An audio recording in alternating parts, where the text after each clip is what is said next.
नमस्कार, स्वातीच्या स्वयंपाकमध्ये तुम्हा सर्वांचं खूप खूप स्वागत आहे।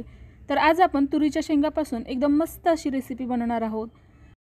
तुम्ही जर एकदा ही रेसिपी बनवली आणि टेस्ट केली तर तुम्ही तुरीच्या शेंगाचा सीजन संपेपर्यंत नक्कीच परत सारखं बनवणार। एवढी टेस्टी लागते ही रेसिपी आणि बनवायला खूप सोपी आहे, झटपट बनते आणि चवीला खूप मस्त लागते।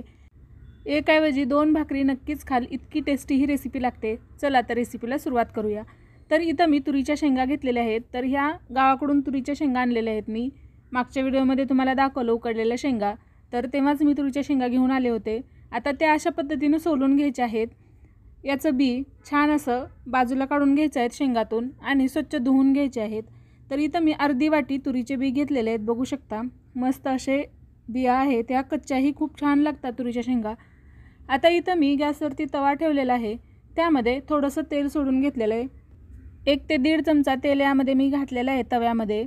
परत आपण गरजेनुसार तेल घालणार आहोत। आता या तेलामध्ये ज्या आपण तुरीच्या शेंगा सोलून घेतलेल्या आहेत बिया, त्या बिया यामध्ये घालून घ्यायच्या आहेत आणि आपल्याला या बिया भाजून घ्यायच्या आहेत। तर इथं थोडंसं या बियांना डाग पडेपर्यंत आपण भाजून घेणार आहोत। तर अशा पद्धतीने छान अशा तांबूस थोड्याशा होईपर्यंत भाजायच्या आहेत आपल्याला। तर ही रेसिपी खूप मस्त लागते, झणझणीत आणि चमचमीत अशी आहे, टेस्टी आहे। नक्की एकदा ट्राय करून बघा या तुरीच्या सीझनमध्ये। तर इथे बघू शकता अशा पद्धतीने मी याला छान असं तांबूस कलर येईपर्यंत भाजलेलं आहे। आता यावरती छान असे डाग पडलेले आहेत डाळीवरती, या बियांवरती। आता यामध्ये मी 4 ते 5 हिरव्या मिरच्या घातलेल्या आहेत। तुम्ही तुमच्या टेस्टनुसार हिरवी मिरची कमी जास्त करू शकता। 7 ते 8 लसणाच्या पाकळ्या घातलेल्या आहेत आणि इथं पाव वाटी शेंगदाणे घातलेले आहेत, कच्चे शेंगदाणे आहेत। आता हे आपल्याला छान असं भाजून घ्यायचं आहे। तर परत मी यामध्ये थोडंसं तेल ॲड करणार आहे। तर बिया थोड्याशा भाजल्यानंतर परत आपल्याला यामध्ये मिरची, लसूण आणि शेंगदाणे ॲड करून घ्यायचे आहेत। तर हे सर्व कच्चं आहे, यामध्ये आपल्याला भाजून घ्यायचं आहे। परत मी थोडंसं तेल यामध्ये घालून घेतलेलं आहे, बघू शकता, आणि छान असं याला भाजून घ्यायचं आहे। तुम्ही हवं तर शेंगदाणे भाजलेले यामध्ये टाकले तरीही चालतील। मी इथं कच्चे शेंगदाणे वापरलेले आहेत, त्यामुळे याला मी छान असे भाजून घेणार आहे। तर मिरचीचे अशा पद्धतीने मी तुकडे करून घेणार आहे यामध्ये, जेणेकरून छान अशी ही मिरची भाजली जाईल। बघू शकता अशा पद्धतीने आपल्याला छान असं मिक्स करत करत भाजून घ्यायचं आहे। जर तुरीच्या बिया जास्त भाजल्या असतील तर त्या वेगळ्या काढून तुम्ही शेंगदाणे, मिरची आणि लसणाला वेगळं भाजलं तरीही चालेल, पण मी इथं यामध्येच भाजून घेणार आहे। त्यामुळे मी एकदम बिया भाजलेल्या नाही, थोड्याशा बिया भाजल्यानंतर परत यामध्ये मिरची आणि शेंगदाणे, लसूण ॲड केलेलं आहे। तर इथे तुम्ही बघू शकता छान असे शेंगदाणे, मिरची आणि लसूण भाजला गेलेला आहे तेलामध्ये। यामध्ये जास्तही तेल घातलेलं नाही किंवा कमीही नाही, योग्य प्रमाणामध्ये तेल घातलेलं आहे। साधारण 3 ते 4 आपले नाश्त्याचे चमचे मी तेल यामध्ये घातलेलं आहे। आता यामध्ये कोथिंबीर घालून घ्यायची आहे। मी हातानेच अशा पद्धतीने तोडून घातलेलं आहे कोथिंबीर, आणि त्यासोबतच चवीपुरतं मीठ यामध्ये ॲड करून घ्यायचं आहे। आता मी गॅस बंद केलेला आहे आणि त्यामध्ये कोथिंबीर आणि मीठ घालून घेतलेलं आहे।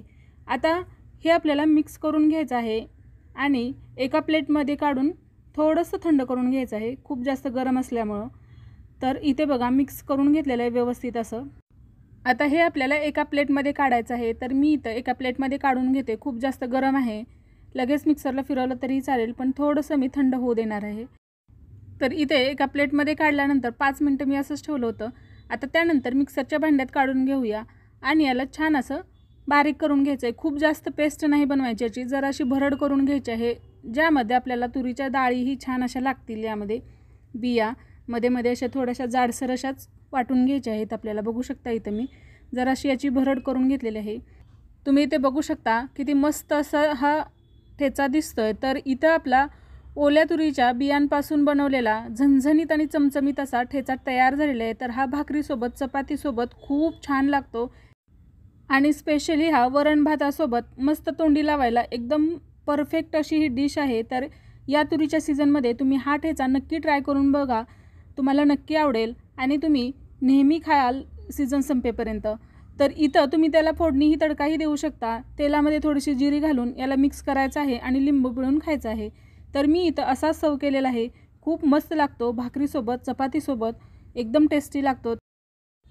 तर ही रेसिपी तुम्ही नक्की ट्राय करून बघा, कशी वाटली तेही मला कमेंटमध्ये सांगा आणि आवडली असेल तर आपल्या चॅनलला सबस्क्राईब करायला विसरू नका. सोबतच बेल बटन दाबायलाही विसरू नका, ज्यामुळे माझ्या नवीन रेसिपीच्या नोटिफिकेशन तुम्हाला मिळतील. रेसिपी पाहिल्याबद्दल खूप खूप धन्यवाद.